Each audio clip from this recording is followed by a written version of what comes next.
Shalom, shalom, shalom, haleluya. Selamat pagi, terpujilah Tuhan kita yang hidup. Hari ini kita patut bersyukur karena dalam anugerahnya Dia telah memberikan kita satu hari lagi, tepat di hari Selasa tanggal 27 Juli tahun 2021.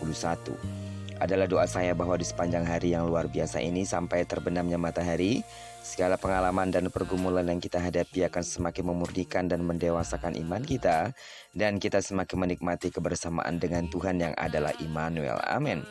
Saat ini kita akan sama-sama kembali menundukkan hati kita sebelum kita melakukan semua aktivitas sepanjang hari ini.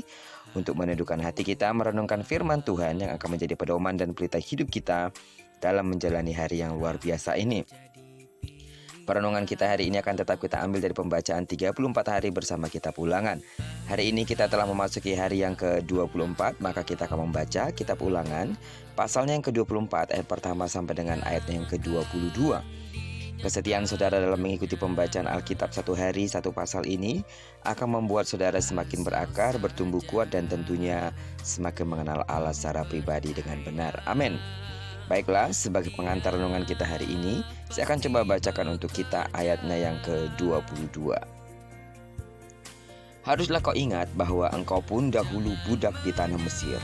Itulah sebabnya aku memerintahkan engkau melakukan hal ini. Dalam pembacaan perikop hari ini, kita mendapati bahwa orang Israel dilarang membuat saudaranya menderita, meskipun itu karena gadaian. Apabila mengambil gadaian, jangan mengambil barang yang menjadi mata pencaharian utama orang tersebut, karena itu sama saja seperti membunuhnya. Kalaupun datang ke rumahnya, harus menunggu orang itu sendiri membawa barang gadaiannya. Jangan masuk apalagi menyita dari rumahnya. Apabila saudaranya itu miskin hingga menggadaikan pakaian yang dikenakannya, pakaian itu harus dikembalikan sore harinya. Orang Israel harus terus ingat kondisi mereka dahulu sebagai budak di Mesir. Mereka berada dalam tekanan bangsa asing. Karena itu mereka tidak boleh menekan sesamanya, apalagi menculik dan menjual saudaranya. Kejahatan seperti ini mendatangkan hukuman mati. Mereka harus berhati-hati dalam sikap dan perkataan terhadap sesamanya, dan mengingat penyakit kusta yang ditimpakan Tuhan atas Miriam.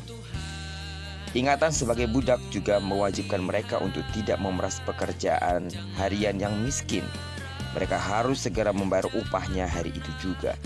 Demikian juga mereka dilarang berbuat jahat terhadap orang asing, anak yatim dan janda, bahkan harus meninggalkan hasil ladang atau panennya bagi mereka. Hal yang paling penting dalam teks hari ini adalah tidak seperti aturan sebelumnya bahwa kesalahan ayah ditimpakan kepada keturunannya. Di sini ayah dan anak harus menanggung akibat dosanya masing-masing. Sidang jemaat Tuhan yang saya kasih di dalam nama Tuhan Yesus, pesan yang sangat kuat dan mendasar dalam perenungan kita hari ini adalah sebagai berikut.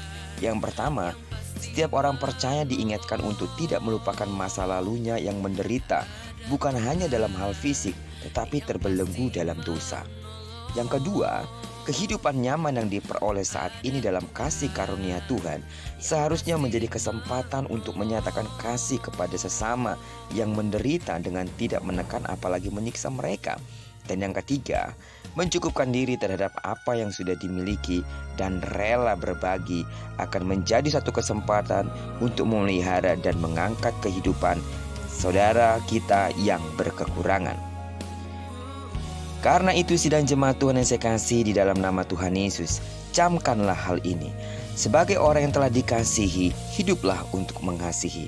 Dan sebagai orang yang telah diberkati, maka hiduplah jadi berkat untuk orang lain. Amin. Kiranya perenungan kita hari ini mengingatkan kita bahwa kita telah dikasihi oleh Tuhan, dan bagaimana kita juga harus mengasihi orang-orang yang di sekitar kita sebagai wujud ucapan terima kasih kita kepada Allah yang penuh kasih terhadap kita. Amin.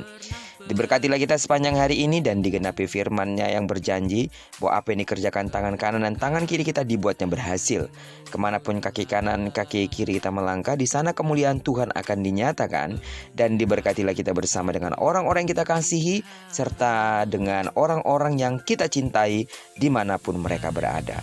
Terpujilah nama Tuhan. Shalom.